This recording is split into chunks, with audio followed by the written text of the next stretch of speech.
Los Testigos de Jehová. Su historia. Su fundador fue Charles Taze Russell. Nació en Pittsburgh, Pensilvania, en los Estados Unidos de Norteamérica, en 1852. Sus padres eran cristianos presbiterianos, y él se volvió adventista. El año 1870 organizó un curso en su ciudad natal para estudiar la Biblia. Aquí tuvo la oportunidad de conocer los estudios de un cierto Guillermo Miller, que se referían a la segunda venida del Cristo, interpretando Daniel 8:14. Después de 2300 tardes y mañanas, el santuario será purificado. Y dando a cada día el significado de un año, Miller había llegado a la conclusión que el año 1843 Cristo volvería a la tierra, empezando a contar desde el año 457 a.C., cuando Esdras regresó a Jerusalén con los judíos desterrados en Babilonia. Reino milenario. No obstante el rotundo fracaso de Miller, el joven estudiante de la Biblia Carlos Russell quedó impactado por el clima de espera que dichos estudios habían creado en la gente, y quiso aprovecharse para fundar una nueva agrupación religiosa. En el año 1876 hizo el grande descubrimiento según el cual Cristo había regresado 2 años antes en forma espiritual, puesto que espiritualmente había resucitado a los 3 días de haber muerto.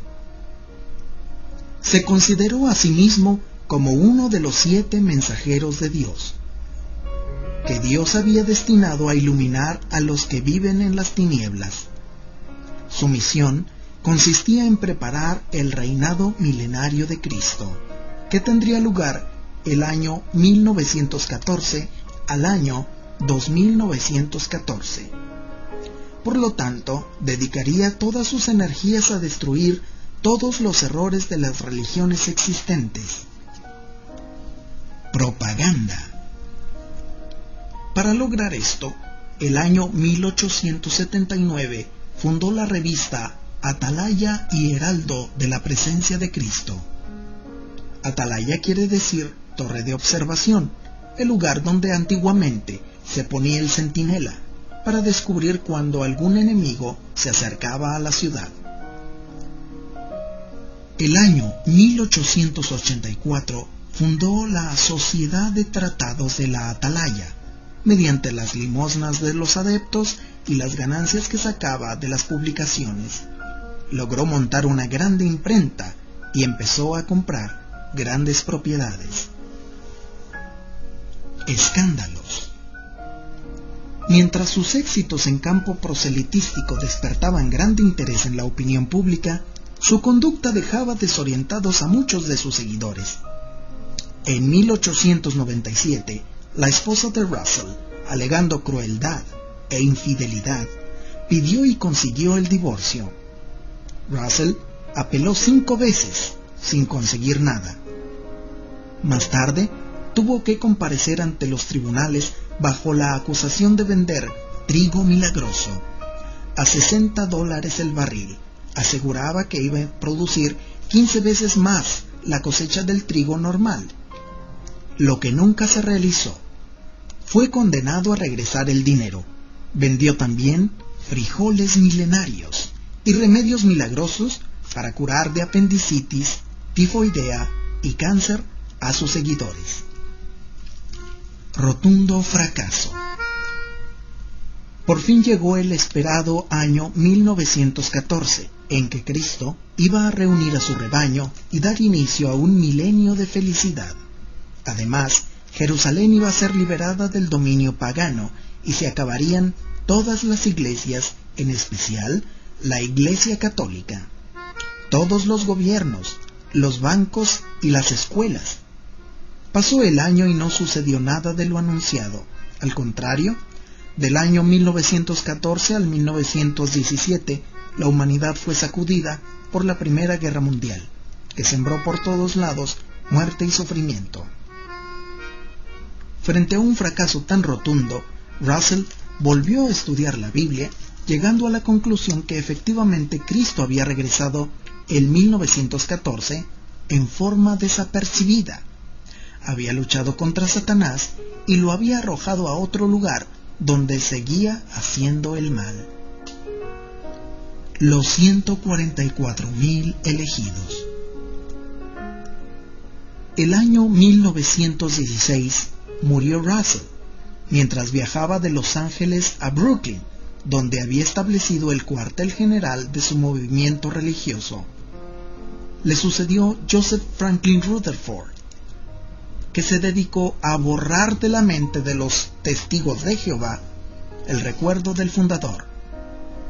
Aplazó la segunda venida del Cristo para 1918.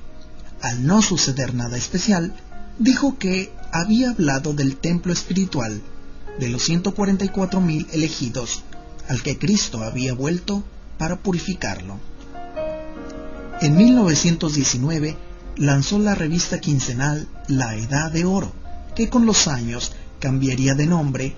En 1937 se titularía Consolación, y a partir de 1946 hasta la fecha, Despertad. Campaña anticatólica. Desde 1922, Rutherford empezó una campaña diabólica contra la Iglesia Católica, transmitiendo conferencias por las emisoras. Para él, el principal enemigo de Dios y por consiguiente el más grande enemigo de toda la sociedad es la organización religiosa romana. Acusaba a la jerarquía católica de ser la prostituta, Babilonia la Grande, la madre de todas las abominaciones que hay en la tierra. La espera de los patriarcas. En 1920, Rutherford había hecho una profecía según el cual en el año 1925 iban a resucitar los antiguos patriarcas Abraham, Isaac y Jacob, y otros justos del Antiguo Testamento, para gozar de la plena felicidad en el mundo nuevo, que iba a empezar precisamente aquel año. Por lo tanto, hizo construir para ellos una magnífica mansión cerca de San Diego, California. Una vez más, llegó la fecha esperada y no sucedió nada. Rutherford no se desanimó ni dio explicación alguna. Esperó su llegada hasta el 1930, cuando se decidió ocupar la mansión personalmente, viviendo en ella como un antiguo rey hasta el día de su muerte, que aconteció el año 1942. Preparación de los propagandistas. Le sucedió en la presidencia de los Testigos de Jehová Nathan Homer Knorr. Antes que nada, trató de cambiar de táctica en las relaciones humanas frente a las fuertes reacciones que de parte de los gobiernos y las iglesias cristianas habían provocado la actitud descarada de Joseph Franklin Rutherford, que tildaba a todos de satánicos. Aconsejaba guardar en las conversaciones un tono agradable, tratando de ser siempre persuasivos y convincentes, nunca